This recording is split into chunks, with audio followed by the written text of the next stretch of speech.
Concept exercise 2 મોટા ભાગની complete થઈ ગઈ, એક બે બાકી તમને આવડે એવા છે. કન્સેપ્ટ એક્સરસાઇઝ 3 ની અંદર પણ મોટા ભાગના આવડે એવા છે અને અઘરા તે આપણે કરાવી દીધેલા છે. હવે આપણે જી એક્સરસાઇઝ લઈએ છીએ. એમસીક્યુ સ્ટેટ લેવલ જાતે કરવાની છે, ના આવડે એટલે ડાઉટ મૂકવાના છે. તો જી એક્સરસાઇઝ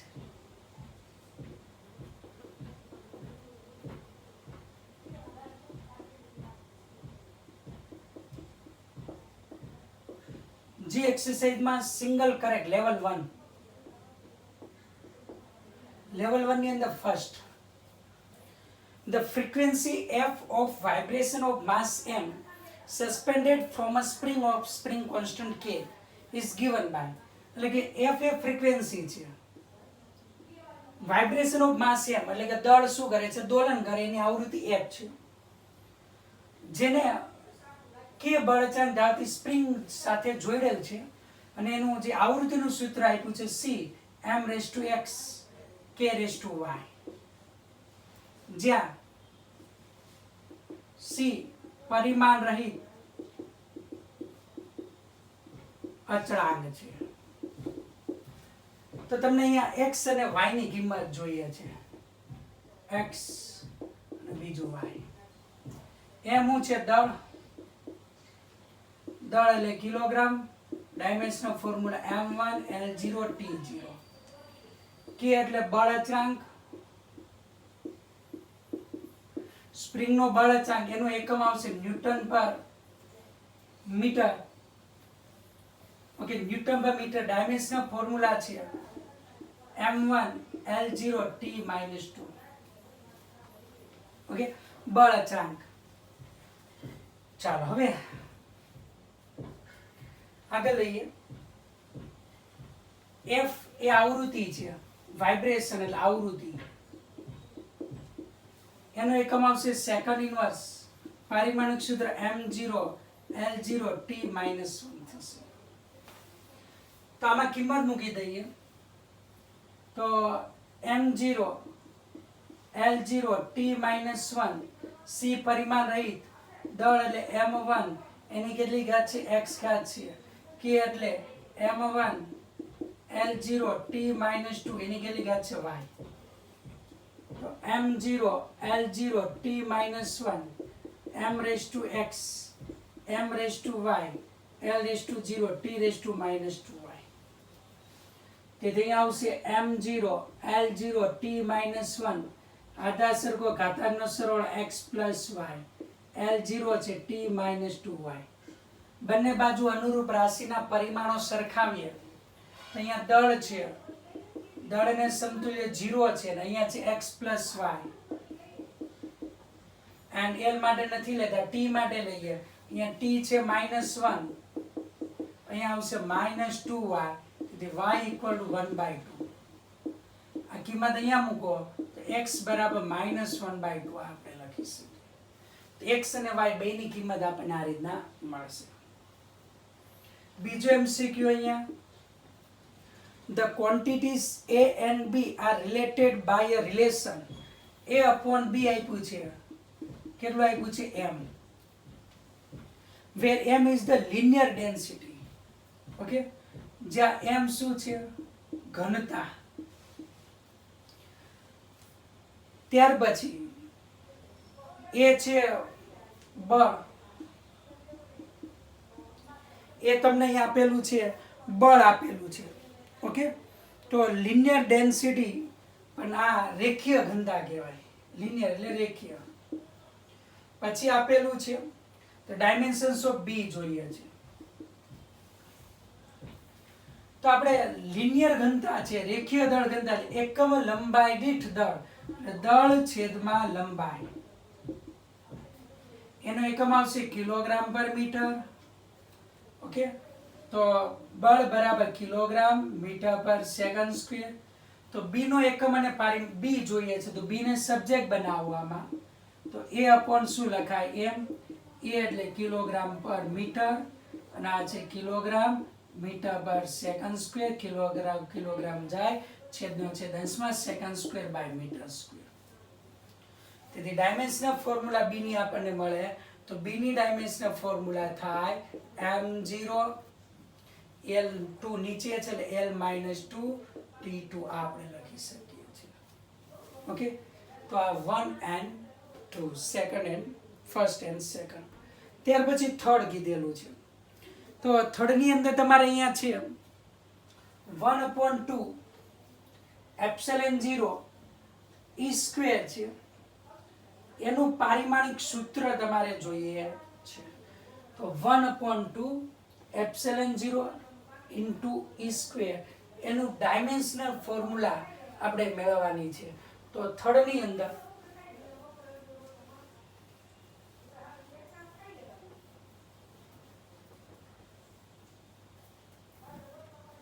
થર્ડ ની અંદર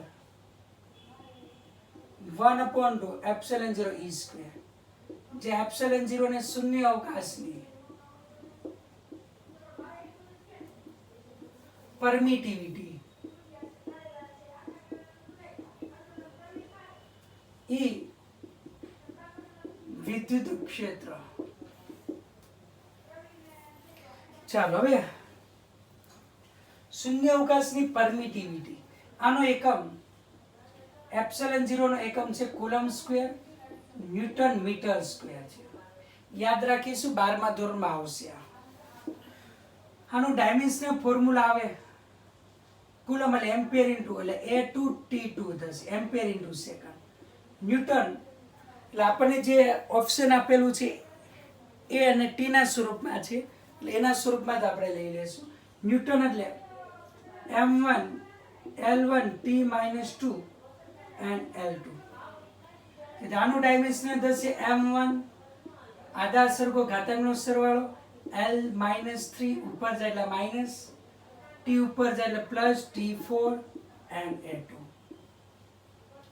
E એટલે વિદ્યુત ક્ષેત્રની તીવ્રતા, આનો એકમ છે ન્યૂટન પર કુલમ. આનું પારિમાણિક સૂત્ર m1 L1 T-2 divide by A1 T1 થાય. ઉપર લઈ જઈએ એટલે m1 L1 T-3 A-1. આમાં કિંમત મૂકી દઈએ 1/2 ε0 E સ્ક્વેર, આનું પારિમાણિક સૂત્ર. તો ε0 નું પારિમાણિક સૂત્ર છે m-1 L-3 T4 A2 અને E નું છે m1 L1 T-3 A-1 આનો વર્ગ. તેથી અહીંયા આવશે આપણી પાસે m-1 L-3 T4 A2 1 into 2 એટલે 2, 1 into 2 એટલે 2, -6 A-2. તો આધાર સરખો ઘાતાંકનો સરવાળો -1 + 2, -3 + 2, 4 - 6 A2 -2 આવશે m1 L-1 T-2 આપણે લખી શકીએ. આ મોટી રીત કરી, બીજી રીત પણ ઇઝીલી કરી શકાય. તો ઇઝીલી કરવા માટે આપણે એકમો પહેલા મૂકી દઈએ. એકમો પહેલા મૂકીએ તો 1/2 ε0 E સ્ક્વેર, ε0 નો એકમ coulomb square newton metre square અને E સ્ક્વેર એટલે ન્યૂટન પર કુલમ, આનો સ્ક્વેર. તો coulomb square newton square by newton metre square, અહીંયા કુલમ સ્ક્વેર. આ બે ગયા, એક એક ન્યૂટન ગયા તો ન્યૂટન પર metre square. Dimensional formula direct આવે m1 L-1 T-2. ઓકે, તો આ ડાયરેક્ટ ટૂંકમાં એકમ મૂકીને ડાયરેક્ટ પારિમાણિક સૂત્ર પણ મેળવી શકીએ છીએ. ઓકે, તો આપણે યાદ રાખવાનું. ત્યાર પછી ચોથો MCQ, fourth MCQ.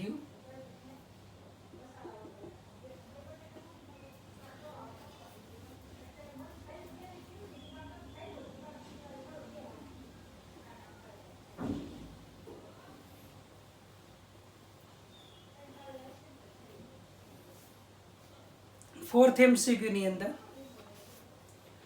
physical quantities x is represented x equal to m raised to x, l raised to -y, t raised to -z.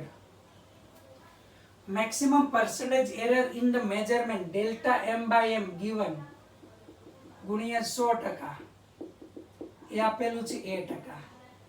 Delta L by L given 100%, એટલે B percentage. Delta T by T ગુણ્યા 100%, એટલે C percentage.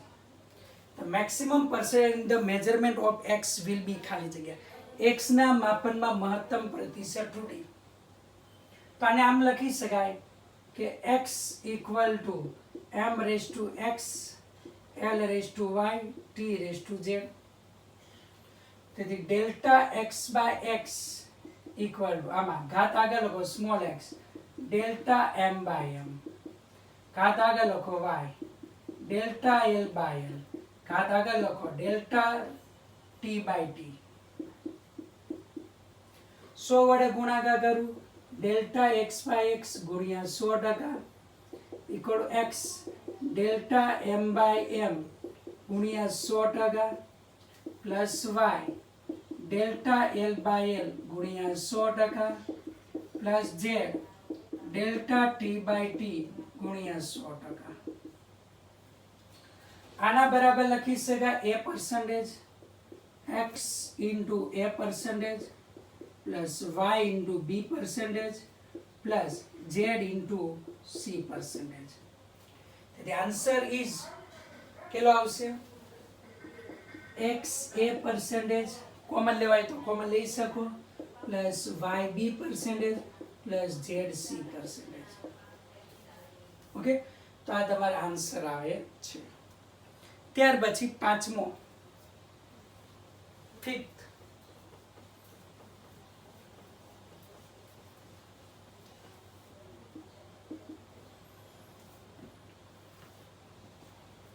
R1 given છે R1 equal to 5.0 plus or minus 0.2 ohm, R2 equal to 10.0 plus or minus 0.1% ohm.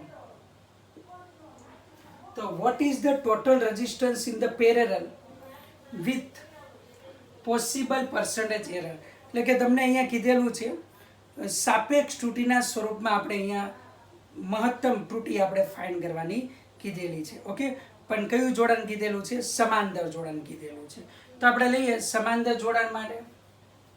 તો સમાંતર જોડાણમાં R equivalent છે R1 R2 upon R1 plus R2.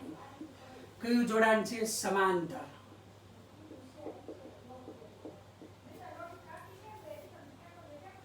ચાલો હવે સમાંતર જોડાણની અંદર આ આપણી પાસે છે અને મૂળ વેલ્યુ તમને અહીંયા મળશે. કિંમત મૂકો તો તમને મૂળ વેલ્યુ મળે પ્લસ ઓર માઇનસ પહેલાનું પદ 5 ગુણ્યા અહીંયા 10 છેદમાં 5 વત્તા 10 50 ના છેદમાં 15 એટલે 5 એટલે 10 ના છેદમાં 3 ઓમ આ આપણને મળે. 10/3 એટલે 3.33 આપણે લખી શકીએ છીએ 3.3 ઓમ. પ્રતિશત ત્રુટિના સ્વરૂપમાં delta R by R equal to delta R1 by R1 ગુણાકાર છે plus delta R2 by R2 plus delta R1 plus R2 છેદમાં R1 plus R2. Delta R1 0.2 R1 5 delta R2 0.1 R2 10 બે ત્રુટિનો સરવાળો 0.2 plus 0.1 divide by R1 plus R2 10 plus 5. આ delta R by R થયું 0.2 ભાગ્યા 5 2 ના છેદમાં 5 એટલે 0.4 એટલે 0.04 પ્લસ 0.01 પ્લસ 0.3 છેદમાં 15 0.3 બાય 15 એટલે 0.1 બાય 5 0.1 બાય 5 તો અહીંયા આવશે 0.02 આ આપણે લખી શકીએ. આનું 0.3 બાય 15 0.3 બાય 50 એટલે 0.1 બાય 5 0.1 બાય 5 એટલે 0.02 0.02 લખાય. તેથી અહીંયા આપણે ડેલ્ટા R બાય R મળે 4 5 ને 2 6 0.06 ટકાવારીમાં લો તો ટકાવારીની અંદર ડેલ્ટા આર બાય આર ગુણ્યા 100% એટલે 6% આપણને મળે. Delta R by R equal to કેટલું મેળવું આપણને 6% આપણને મળે છે. ઓકે, સોરી 5 ને 2 7, 6 ને 7 થાય, 7% આપણને મળશે. તેથી પ્રતિશત ત્રુટીના સ્વરૂપમાં લખો plus or minus delta R by R ગુણ્યા 100% equal two 3.3.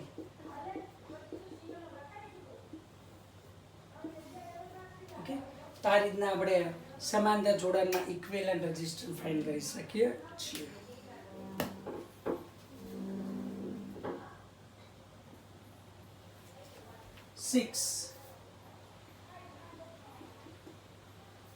The velocity of transverse wave in a string V equal to under root T by M. જે T ટેન્શન તણાવ બળ એ કેટલું આવશે હંમેશા એની નીચે લટકાયેલા વજન જેટલું હોય mg જેટલું. અને m is એટલે m ડેશ રાખવું. m is mass per unit length એટલે એકમ લંબાઈ દીઠ દળ, એકમ લંબાઈ દીઠ દળ એટલે લખું capital M by L. Okay, if T equal to 3.0 kilogram force, kilogram force એટલે દળ તમારે કેટલું આવે આપેલું છે અહીંયા આપણે દળ લઈ શકીએ છીએ m dash equal to 3 kilogram. Mass of the string એટલે દળ m equal to આપેલું છે 2.5 gram. Length of the string એટલે L આપેલું છે 1.000 metre. then percentage error in the measurement of velocity, તો ડેલ્ટા v by v ગુણ્યા 100% find કરવાનું છે.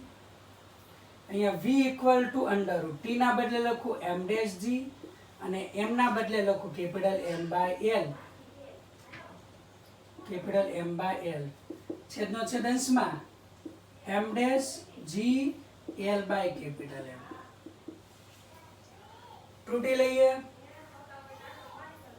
Delta v by v equal to 1/2 ઘાત છે બધામાં એટલે આગળ લખી દઉં direct. Delta m dash by m, g માં કોઈ g ની વેલ્યુ નથી આપી એટલે એમાં ત્રુટી જ નહીં ઉદ્ભવે, plus delta l by l plus m માટે delta m by m 1/2 delta m dash. તો અહીંયા દળ આપ્યું છે 3.0 કિલોગ્રામ, તો પોઈન્ટ પછી કેટલું છે 1 એટલે એમાં જે એરર આવશે 0.1 આવે બાય m. પોઈન્ટ પછી એક ડેસિમલ છે એટલે 0.1 લખીએ. m કેટલું છે m ડેશ કેટલું છે 3.0 પ્લસ ડેલ્ટા l 1 2 ને 3 તો 0.001 બાય L કેટલું છે 1.000 પ્લસ ડેલ્ટા m એટલે પોઈન્ટ પછી એક ડિજિટ છે એટલે 0.1 લખાય છેદમાં 2.5. ઓકે, તો આ રીતના આપણને મળે. હવે એનું સાદરૂપ આપો તો તમને અહીંયા આન્સર મળે છે 1/2. ડેલ્ટા v by v આપણને કેટલું મળશે 1/2 ઇન્ટુ 0.1/3 એટલે આપણે લખીએ છીએ 33 સમથિંગ આવે એટલે 0.03 આ આપણે લખીએ. 0.1 ભાગ્યા 3 એટલે 0.333 એટલે 1/3 એટલે શું લખો 0.333 લખો, અહીંયા પોઈન્ટ છે એટલે 0.03 થશે પ્લસ 0.001. ઓકે, 0.001 આ આપણે લખાય પ્લસ 0.1 ભાગ્યા 2.5 એટલે તમારા છે 0.04. 4 ને 3 7 ને 1 1/2 into 0.03 sorry 7 1/2.036 delta v by v આવે. 100 વડે ગુણાકાર કરું ડેલ્ટા v by v ગુણ્યા 100% એટલે 3.6%. આટલો આન્સર આપણને મળશે. ઓકે, તો આપણે 6 MCQ કર્યા છે. ત્યાર પછી હવે આપણે આગળ લેશું. જે એક્સરસાઇઝના બધા MCQ મોટા ભાગે કરાવીશ અને આગળના જે MCQ છે બધા જાતે કરવાના રહેશે.